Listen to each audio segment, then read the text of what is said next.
Alléluia. Est-ce qu'on peut acclamer ce nom? Ce nom qui est au-dessus de tout autre nom. Devant ce nom, tout genou fléchit. Et toute langue confesse que Christ est Seigneur pour la gloire de Dieu le Père.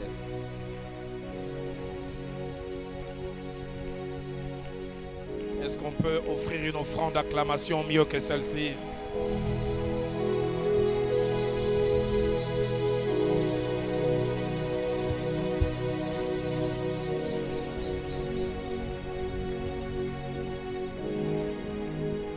Seigneur, merci pour ces noms qui nous réunissent, non seulement ce soir, mais depuis plusieurs jours. Le nom de celui qui a revêtu l'humanité pour nous sauver. Et Dieu infini qui est devenu limité pour nous sauver. Le Créateur qui est devenu une créature pour nous racheter.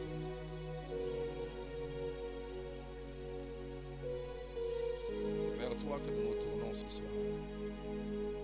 Ta parole déclare que lorsqu'on tourne vers toi les regards, nous rayonnons de joie, le visage n'est point couvert de honte.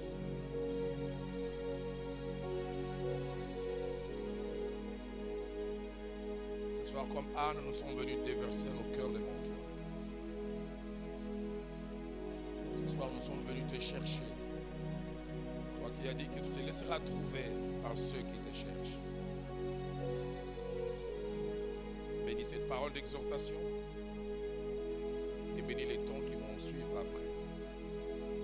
Que ces temps servent à ta gloire, à notre bien. Au nom de Jésus. Amen. On peut reprendre nos places en l'acclamant. Bonsoir à tout le monde. Je nous invite à ouvrir nos Bibles dans 1 Chronique au chapitre 4, verset 9 au verset 10. Je vais, Dieu voulant, tout au long de cette semaine, exploiter simplement ces textes. 1 Chronique chapitre 4, verset 9 à 10. La Bible dit: Jaébet était plus considéré que ses frères. Sa mère lui donna le nom de Jaébet en disant: c'est parce que je l'ai enfanté avec douleur. Jaébet invoqua le Dieu d'Israël en disant: si tu me bénis et que tu étendes mes limites, si ta main est avec moi et si tu me préserves du malheur, en sorte que je ne sois pas dans la souffrance. 3 points d'interrogation sur lesquels nous parlerons aussi. Et Dieu accorda ce qu'il avait demandé. Je voudrais durant tous ces jours parler sur la prière des Jaébet. Un texte court de 2 versets, mais un texte qui nous montre les tournants dans la vie d'une personne. Dans sa vie, il y a eu un avant et un après cette prière. Les genres de prières qui tournent les pages d'une vie, les genres de prières qui sont un tournant que je peux appeler décisif. Mais avant de revenir sur cette prière, je voulais simplement mentionner 2 choses. C'est que cette prière se trouve dans les livres des Chroniques. Les livres des Chroniques 1 et 2 Chroniques sont 2 livres particuliers qui relatent l'histoire du peuple d'Israël depuis sa création jusqu'à l'exil à Babylone, en insistant sur 2 époques, l'époque de la royauté de David, un peu de Salomon, mais un peu plus des rois de Juda. Et le but de ce livre, c'est de montrer que Israël a une origine, mais c'est aussi montrer les traces de l'intervention de Dieu dans chaque étape de la vie du peuple de Dieu. montrer que ce peuple n'a jamais été orphelin. Ce peuple a eu un Dieu et a un Dieu qui de temps en temps, que dis-je, souvent, est intervenu dans les affaires des hommes parce qu'il ne reste jamais un spectateur. Mais deuxième chose qui frappe, c'est que de 1 Chronique 1 jusqu'à 1 Chronique 9, il est fait simplement mention des généalogies. Tel engendra tel, tel et tel nombre d'enfants, mais bizarre, dans 1 Chronique 4, 9 à 10, au milieu de ces généalogies, on place un récit. On casse avec tel engendra tel, et l'on parle d'une histoire en 2 versets. Une histoire forte.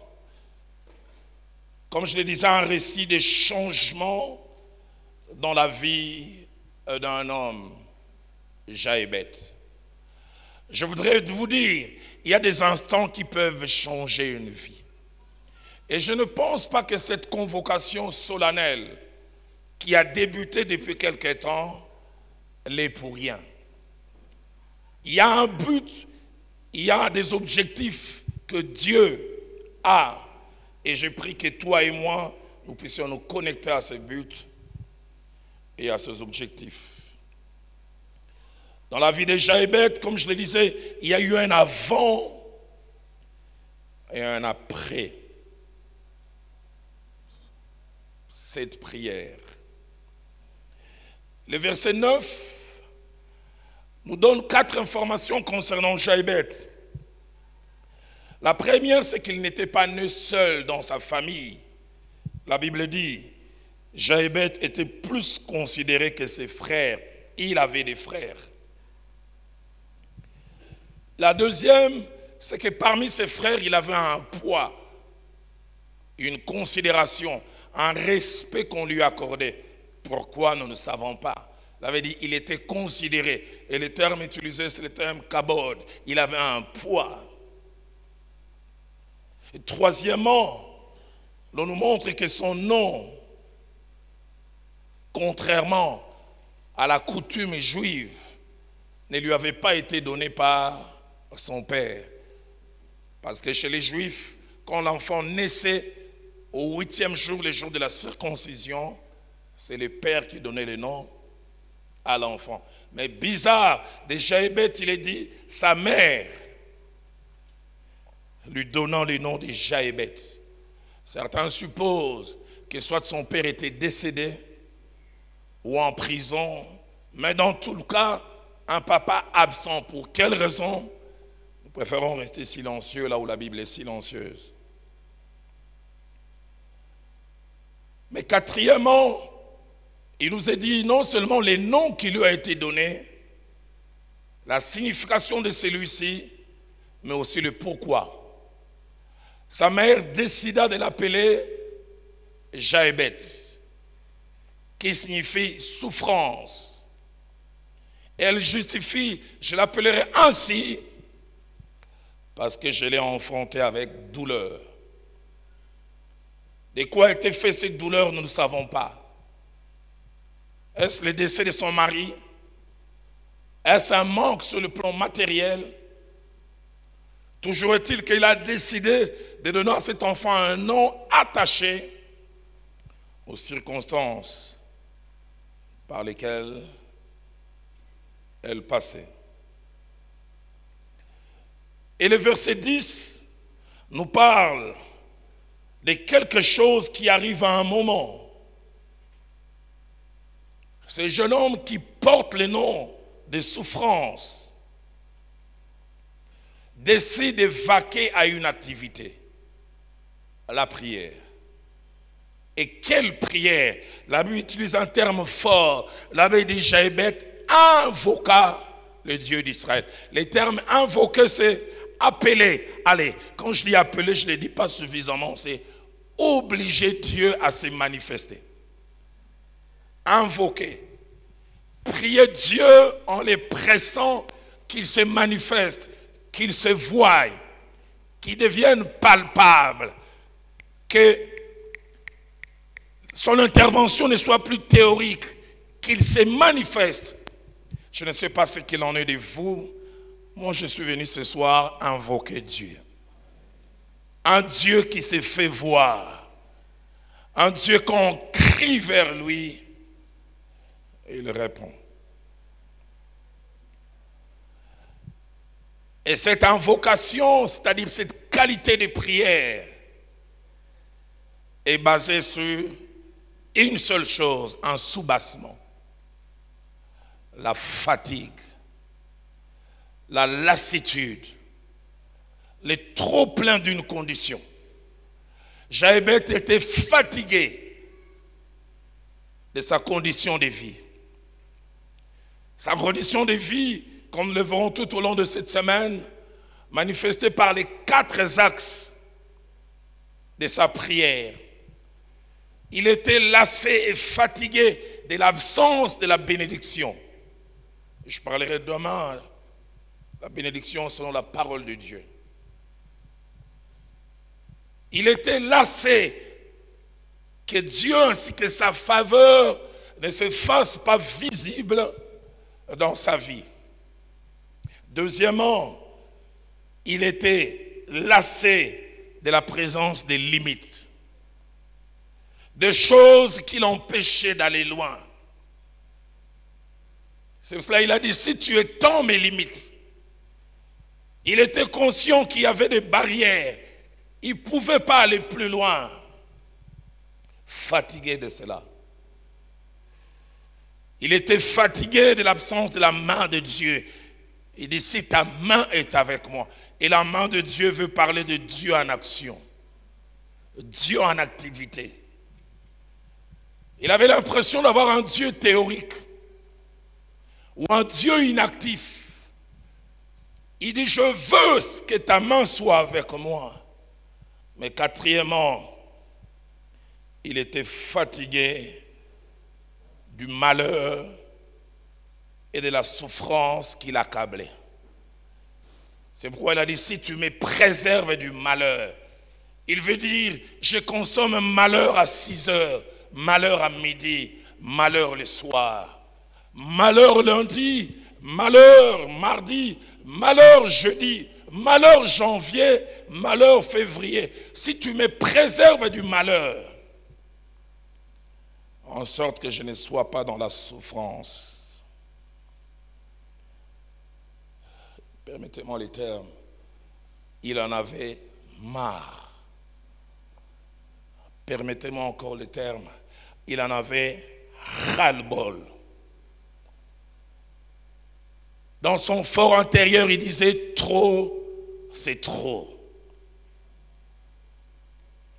Son âme lançait un cri, quelque chose doit changer. Au plus profond de lui, un cri montait, les choses ne doivent et ne peuvent rester ainsi. Les cris de son cœur étaient, une saison doit s'arrêter. Et une autre saison doit commencer. Ce soir, je ne sais pas ce qu'il en est de vous. Je vais prier avec des hommes et des femmes qui sont fatigués de quelque chose. Je vais prier avec des jeunes gens, filles et garçons, qui sont lassés de quelque chose. Mon pasteur, le fait Jacques-André Verneau, prêchant un jour, il a dit, celui qui n'est pas lassé du niveau là où il est, n'est pas éligible pour le niveau supérieur. C'est seulement la lassitude de certaines choses qui va t'amener à plus. Certains connaissent les récits et l'histoire. Ça a été les tournants dans l'histoire de la condition des Noirs aux États-Unis. Avant l'an 55, les Noirs étaient traités comme des animaux, des sous-hommes. Ils avaient le droit de monter dans les bus, mais ils ne pouvaient rester assis dans le bus que s'il n'y avait pas un blanc qui manquait une place assise. Sur 40 places, si 20 Noirs montent, la plupart des fois, ils priaient que d'autres Noirs montent. Parce que plus le blanc montait, et s'ils arrivaient à ne plus manquer de place, les noirs étaient obligés de se lever.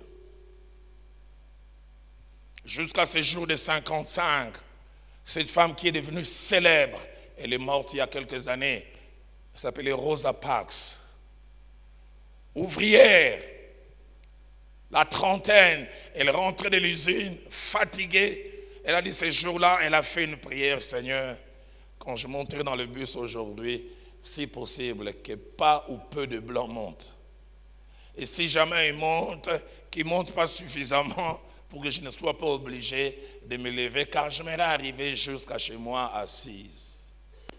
Rosa Parks, elle est montée dans le bus, et puis les blancs ont commencé à monter, jusqu'à ce qu'elle reste au plus fond du bus, la seule noire, ou le seul noir assis. Et dit, les prochains arrêts, quand le bus s'est arrêté, il disait que quelques blancs descendent, et si possible des noirs montent, enfin qu'il n'y ait pas. Elle n'avait pas fini sa prière, que 2 blancs sont montés. Et comme tout le monde connaissait la loi, ces blancs s'est avancé directement vers Rosa Parks. Madame, tu sais ce que tu dois faire. Elle le dira plus tard.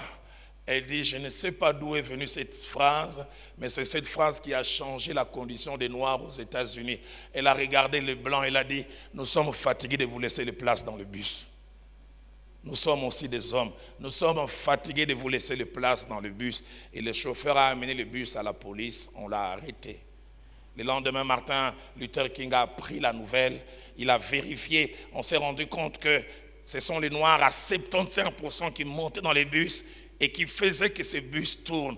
Il leur a dit durant 1 mois, allons au travail à l'usine à pied dans tous les États-Unis et ces gens sauront que c'est nous qui faisons vivre ces bus. Ils ont à peine fait 4 jours que le gouvernement fédéral s'est réuni.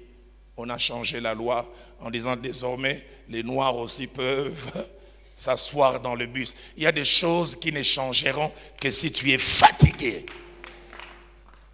Donne-moi ce soir quelqu'un comme Jaébet qui est fatigué de quelque chose, fatigué d'une condition.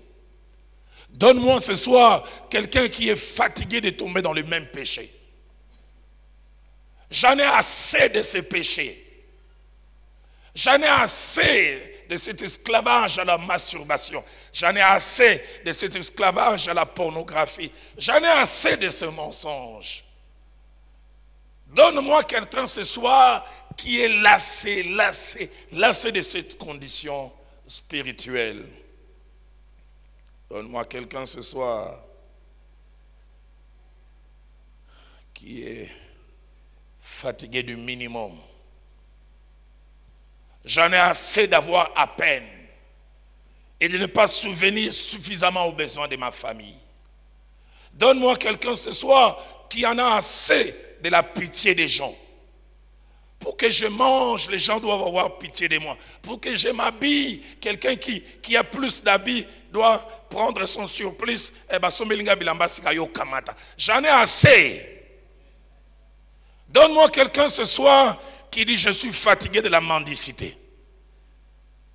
Donne-moi quelqu'un ce soir qui est fatigué des dettes. Là où tu habites, tu es devenu un endetté stratégique. Il y a 5 ou 6 petites boutiques. Là, on a des fois qui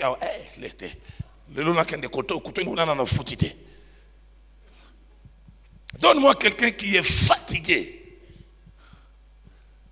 Fatigué.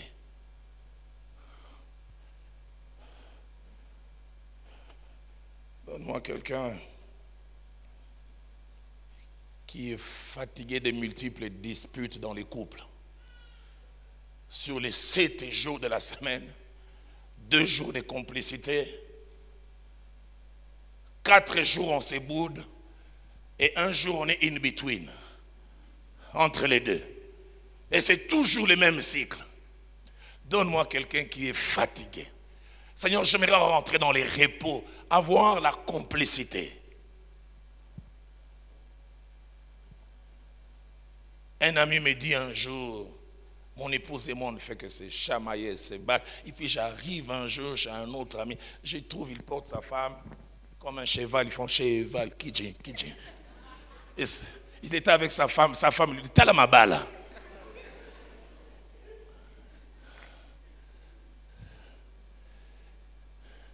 Je suis allé visiter une famille, ça c'est leur propre enfant. Il m'a appelé et dit, pasteur, papa et maman, ils se sont aimés ou bien on les a obligés à se marier.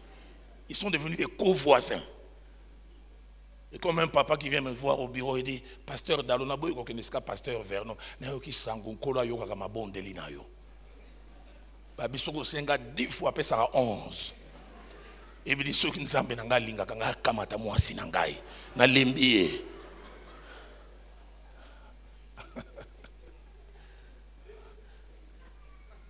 Donne-moi quelqu'un qui est fatigué des disputes. Et une femme rentre un jour dans mon bureau et dit, pasteur, je ne sais pas quelle est la qualité de ta vie de couple. Là, mon mari, le petit frère propre de Satan pouillé.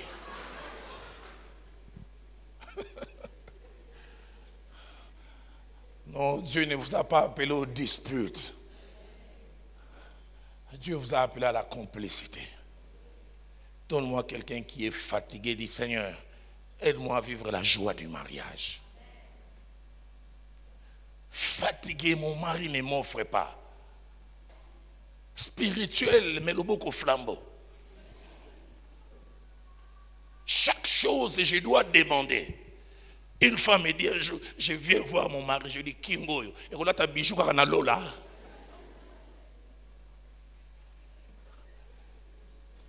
Et vous savez, il y a des femmes qui souffrent, ils ne vous en parlent pas. Quand leurs amis disent, hey, on va coller, Jean-Claude Ayelenga. Jean-Claude Ayelenga m'a coffre. Il coffre, il soit Vimbi, Jean-Claude.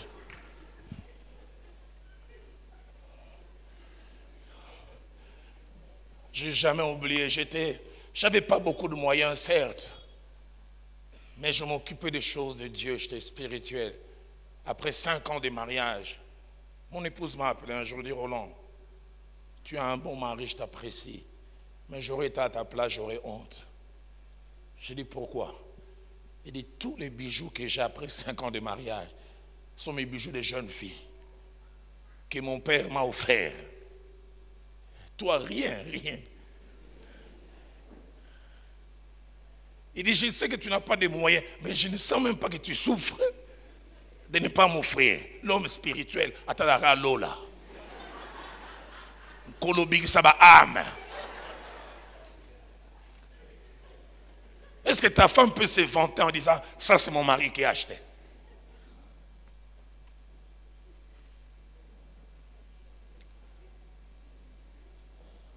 Donne-moi quelqu'un qui est fatigué du célibat. Fatigué du célibat. Quand j'étais célibataire, il y a 2 événements qui m'ont dérangé. À l'époque où nous habitions la parcelle de la borne derrière, le nom Maléwa n'existait pas, mais la réalité existait. Nous achetions notre nourriture chez une maman qui vendait dehors. Nous venions acheter en catimini. Et un jour, alors que nous passions dans un autre cadre avec des amis, elle m'a vu client. Les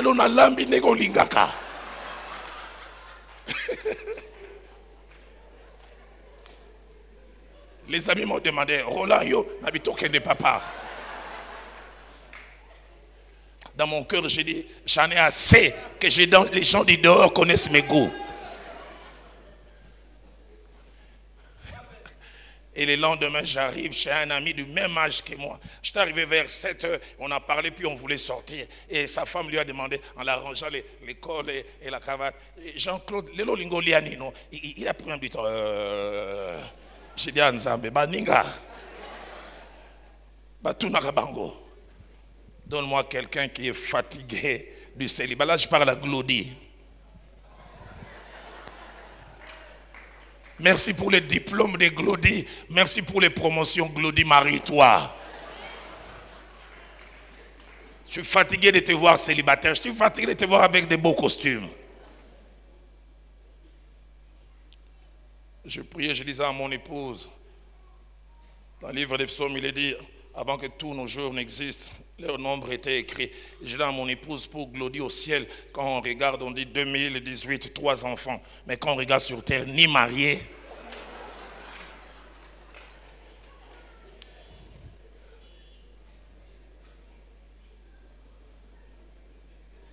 Donne-moi quelqu'un ce soir qui est fatigué. Je suis fatigué d'être aidé. Je suis fatigué de mendier. Vous savez, il y a des gens, ils deviennent spirituels, mais ils ont une mendicité spirituelle. Il vient te demander, mais il présente ça sous comme une requête. Ce n'est pas la prière, c'est une pesangai. Je suis fatigué. Quand on est rentré de Nairobi, on n'avait pas de voiture. Durant 9 mois, nous habitions sur avenue Masikita, pour ceux qui connaissent un peu Kinshasa même, un peu au milieu. Et une famille nous donnait les lifts à mes filles et elle allait comme au retour. Pardon, mais ils insistaient. Nous ne quitterons jamais la grande avenue Matadi pour rentrer sur Masikita. Faites un effort. Chaque matin, au plus tard 6h05, soyez là. Parce que nous passions entre 6h07 et 6h10. Si jamais on arrive, on va vous attendre 2 minutes seulement. S'il y a 13, vous n'êtes pas là, nous passons. C'est arrivé 2 fois qu'il passe. Et comme je n'avais pas de moyens, je n'avais pas de véhicules et des moyens très limités, je faisais fonctionner des enfants comme des militaires. Lui-même, il disait, parce que j'ai rêvé les enfants à 4h30, il faut les apprêter. 5h45, on commençait à courir parce qu'il fallait entre 7 et 10 minutes. Et le monsieur lui-même, il disait, dès qu'ils démarraient, ils arrivaient vers Palais des Marbres, le sommeil que je leur avais coupé la nuit, ils récupéraient. Pasteur Timothée, ces jours-là, je les obligeais de courir, alors qu'on courait. Et Nice sûrement pensait la même chose. Gloria aussi. Mais la première et la deuxième, un peu comme leur papa introverti. C'est Rohan, photocopie certifiée conforme de mon épouse. En tout et pour tout. Je le faisais marcher, il dit, papa, nous on est des pauvres. Hein? J'ai dit, pourquoi? Mais pourquoi on monte seulement dans les véhicules des autres? Ma casse est Sili. Et puis il me dit, papa, Jésus, tu chasses les démons. Jésus, il chasse seulement les démons, les voitures, il ne donne pas. Perdu la force. Quand je l'ai fait monter, j'ai dit, Zambé, non, pourquoi il y a 8 ans? À ce moment-là, papa n'est pas pauvre. Fais quelque chose. Et bizarre, elle a voulu me coincer. Elle est rentrée de l'école à 13h. Elle dit, où est papa? Elle vient, elle dit, papa, j'avais compris. Toi, tu prêches sur la foi. Je dis, oui. Est-ce que Jésus peut donner? Oui, oui, oui. Et il m'a tenu, c'est Jésus. Donne-nous aussi une voiture. Et le plus étonnant, 3 semaines après, quelqu'un m'a offert ma première Mercedes.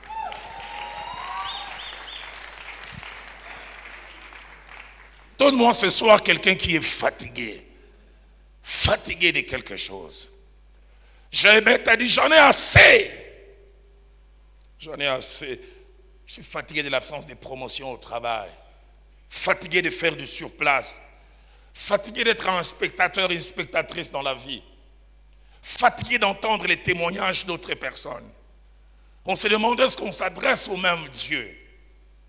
Une femme, après que quelqu'un, une autre femme est venue témoigner, j'ai prié Dieu, après 5 ans de mariage, et de stérilité, Dieu m'a donné un enfant. Cette femme est venue vers moi et dit, pasteur, moi mes prières, c'est l'ange Gabriel qui gère ou quoi? Et elle, c'est Dieu le Père lui-même. Donne-moi ce soir quelqu'un qui est fatigué dans un domaine. Je suis fatigué d'avoir un ministère qui ne prospère pas.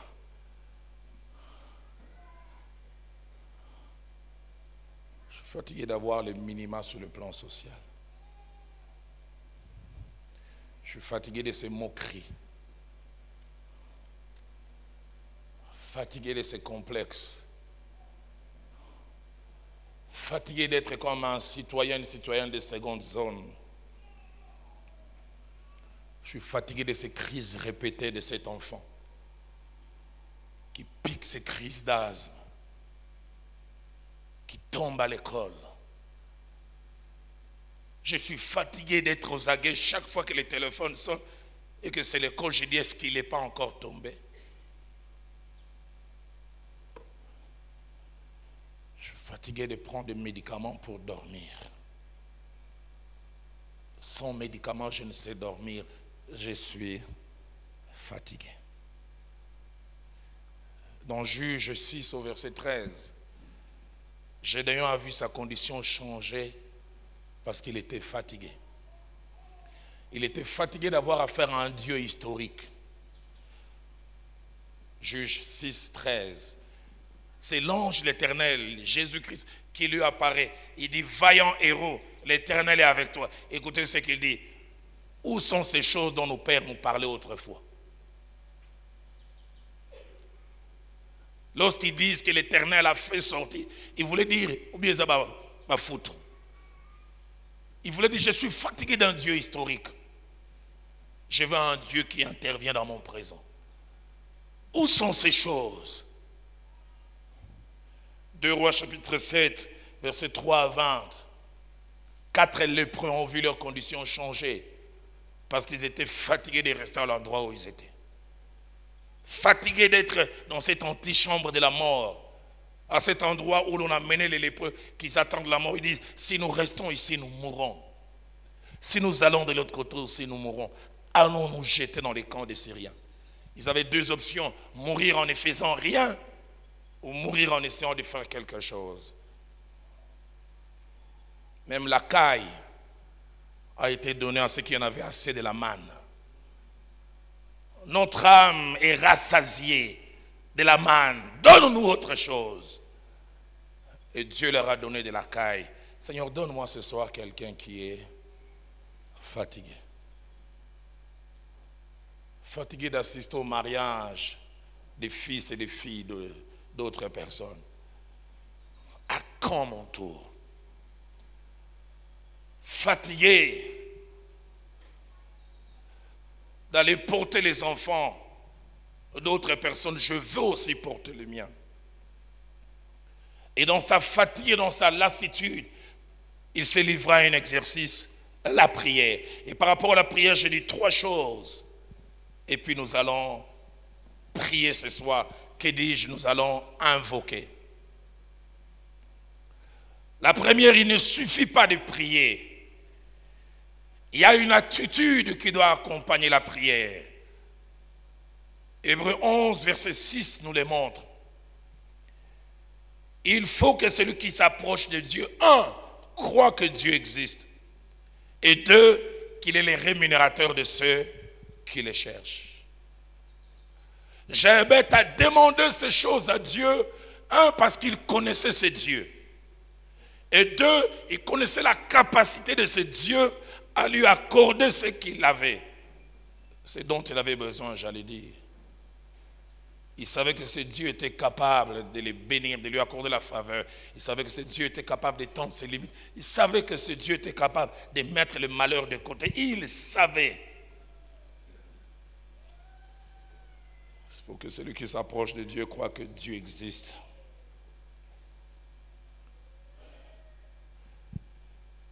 Deuxième chose, il n'y a pas une seule sorte de prière.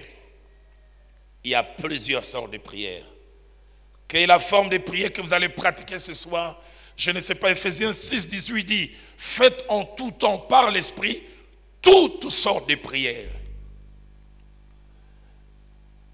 Et des fois, pour nos défis, il y a une prière appropriée.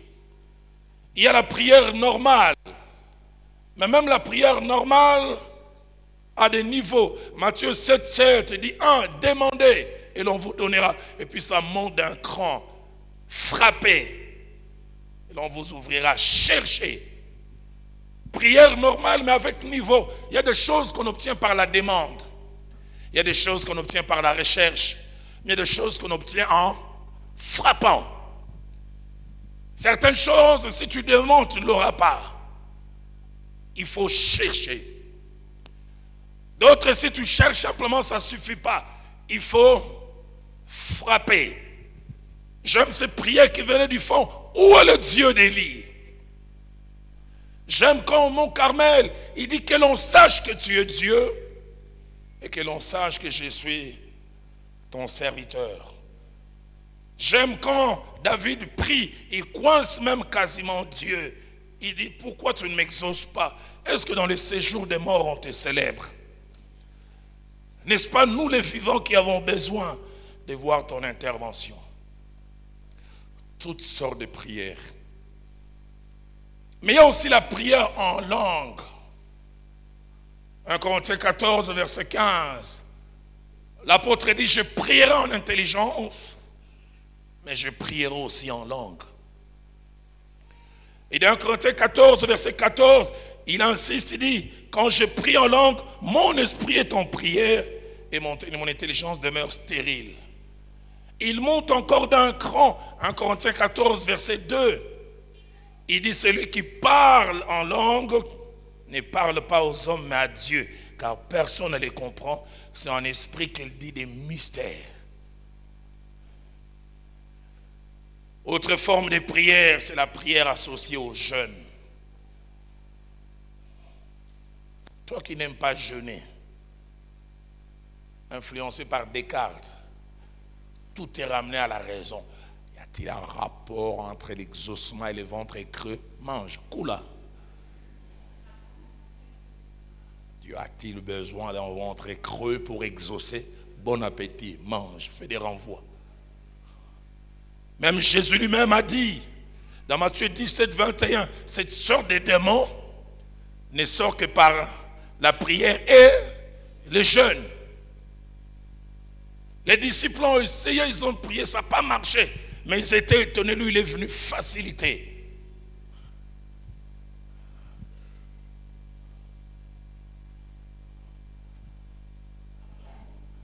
J'en ai parlé ici. L'un des tournants dans mon ministère, c'est ce message prophétique que j'avais reçu aux États-Unis. Me disant que tu es enceinte d'un ministère grand. Et Dieu dit quand tu vas rentrer au pays, fais 33 jours. Quitte ton lit. Passe la nuit par terre. Ne touche pas à ton épouse. Prends seulement 2 cuillerées de légumes chaque soir et un demi-verre de jus. Si tu le fais, tu verras. Et je l'ai fait et j'ai vu. Le jeûne, ça peut être privation de nourriture. Le jeûne, ça peut être tu te prives de quelque chose aussi qui est d'une grande importance. Toi, que l'on peut dire tu es Facebook fait homme. Alors tu dis durant toute cette semaine, Facebook de côté.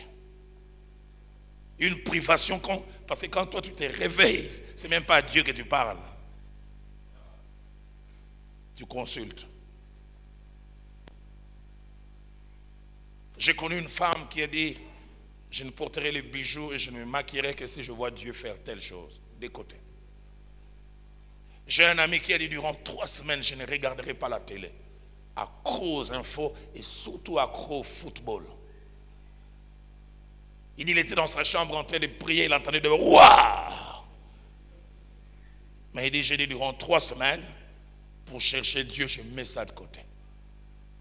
David, le grand roi, quand son enfant était malade, il a quitté le lit, il a passé la nuit par terre.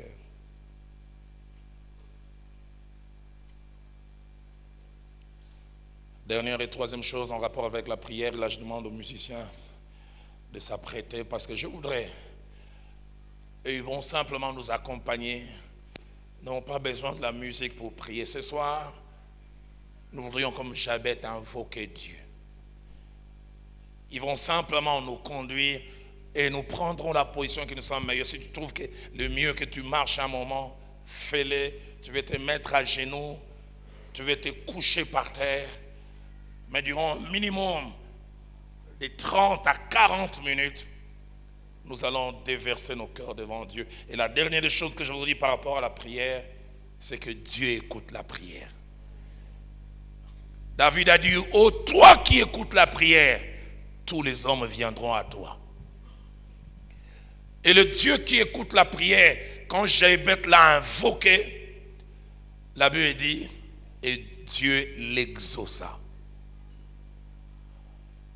L'un des plus brillants philosophes français qui a fini par devenir croyant, a dit une phrase profonde.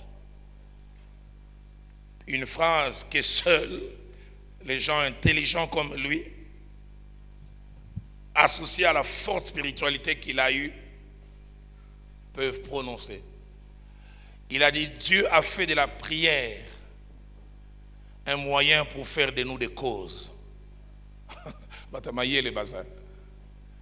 Dieu a fait de la prière un moyen pour faire de nous des causes. C'est-à-dire Dieu a des effets, mais il attend que quelqu'un les provoque. Pas d'effet sans cause. Il dit Dieu a des choses à faire, mais il attend que quelqu'un les provoque. C'est pour ça qu'il dit demandez et je vous donnerai. Pourquoi il a fallu que Jéhébeth prie et que Dieu change ces choses? Pourquoi Dieu n'a-t-il pas changé de lui-même ou par lui-même? Ce soir et toute cette semaine, je voudrais vous rassurer, plus rien ne sera comme avant dans la vie de quelqu'un. J'en ai presque la certitude. Je ne vous dis pas pour vous encourager, je vous dis parce qu'il me l'a dit. Il me l'a dit cette semaine est un tournant décisif. Aide-moi à dire à ton voisin, plus rien ne sera comme avant dans ta vie. Ajoute comme moi je l'aurais dit à la manière des Quinois. Plus rien. Plus rien. Et durant la trentaine ou la quarantaine de minutes qui vont suivre, nous allons prier. Si tu es fatigué de prier, tu trouves que tu dois te mettre assis, peut-être même tu as un journal, ouvre le journal, va lire. Mais moi j'ai décidé ce soir de prier. Parce que comme Jéhébeth, je suis fatigué de certaines choses. Je ne vous les dirai pas, elles sont tellement intimes que j'en parle à mon Dieu. Je suis fatigué. Fatigué. Le sambo nangai. Le sambo nangai.